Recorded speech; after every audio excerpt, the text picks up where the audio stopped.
وأحسن منك لم تر قط عيني وأجمل منك لم تلد النساء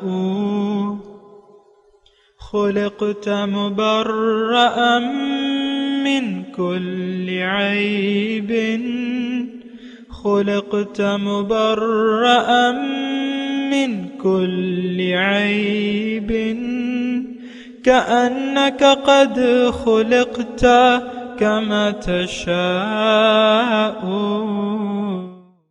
كتاب أنزلناه إليك مبارك ليدبروا آياته وليتذكر أولو الألباب.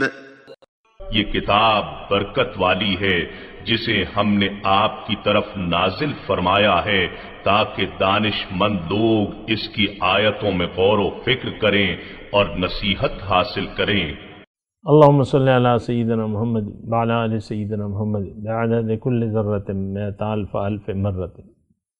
سامعین اور ناظرین کرام، السلام علیکم ورحمۃ اللہ وبرکاتہ. سامعین کرام، سورہ نجم آیت نمبر 31، درس کا نمبر 27-32. آج کا موضوع، کیا ہمارے لیے زندگی میں اللہ تعالیٰ کو راضی کرنے کی کوئی آرزو نہیں؟ اس کے ساتھ آج کے سبق کا آغاز کرتے ہیں. سب سے پہلے گزشتہ سبق کا اعادہ ہوگا. اعوذ باللہ من الشیطان الرجیم. پناہ مانگتا ہوں میں اللہ کی شیطان مردود سے. بسم اللہ الرحمن الرحیم. شروع اللہ کے نام سے جو بڑا مہربان نہایت رحم والا ہے. فأعرض عمن تولى عن ذکرنا ولم يرد إلا الحياة الدنيا. تو جو ہماری یاد سے روگردانی کرے اور صرف دنیا ہی کی زندگی کا خواہاں ہو، اس سے تم بھی منہ پھیر لو. ذلك مبلغهم من العلم ان ربك هو اعلم بمن ضل عن سبيله وهو اعلم بمن اهتدى. ان کے علم کی یہی انتہا ہے. تمہارا پروردگار اس کو بھی خوب جانتا ہے جو اس کے رستے سے بھٹک گیا، اور اس سے بھی خوب واقف ہے جو رستے پر چلا. سامنے کرام، سورہ نجم آیت نمبر 31. وَلِلَّهِ مَا فِي السَّمَاوَاتِ وَمَا فِي الْأَرْضِ. اور آسمانوں اور زمین میں ہر چیز کا مالک اللہ ہی ہے. لِيَجْزِيَ الَّذِينَ أَسَاءُوا بِمَا عَمِلُوا. تاکہ اللہ برائی کرنے والوں کو ان کے عمل کا بدلہ دے. وَيَجْزِيَ الَّذِينَ أَحْسَنُوا بِالْحُسْنَى. اور ان لوگوں کو اچھی جزا سے نوازے جنہوں نے نیک رویہ اختیار کیا ہے. سامنے کرام، اہم آیت ہے. للہ ما فی السماوات والارض. اس سے پہلے مضمون گزر چکا ہے کہ فأعرض عمن تولى عن ذکرنا ولم يرد الا الحیاۃ الدنیا. داعی قرآن سے، اللہ کی طرف بلانے والے سے اللہ تعالیٰ یہ حکم دے رہے ہیں کہ ان لوگوں کی پرواہ نہ کرو جنہوں نے دنیا کو اپنا مقصود زندگی بنا لیا ہے. ان کے پیچھے نہ پڑو. دعوت تو پہنچاؤ، لیکن ان کے پیچھے ایسے نہ پڑو کہ وہ مطلب اسے اعراض کر لو. عارض، توجہ ہٹا لو، بے پرواہ ہو جاؤ، یہ معنی ہے. تو یہی تذکرہ ہے. اچھا، اب دیکھیں، یہ آج کی جو آیت ہم پڑھ رہے ہیں، اس میں ایک بنیادی مضمون ہے. للہ ما فی السماوات. جو کچھ آسمانوں اور زمین میں ہے، وہ اس کا مالک کون ہے؟ دیکھیں، اس میں ایک بلیغ نقطہ ہے. اللہ کی عطا سے میں آپ کو بتا رہا ہوں کہ مالک کل اللہ ہے. پھر اس کو یعنی یہ سارے وللہ خزائن السماوات والارض، زمین اور آسمان کے خزانے تو اللہ ہی کے ہیں. اور پھر یعنی یہ مضمون آگے چلا آ رہا ہے. اس کی پھر اللہ تعالیٰ جو تفصیل ہے وہ بیان کر رہا ہے آیت نمبر 43 سے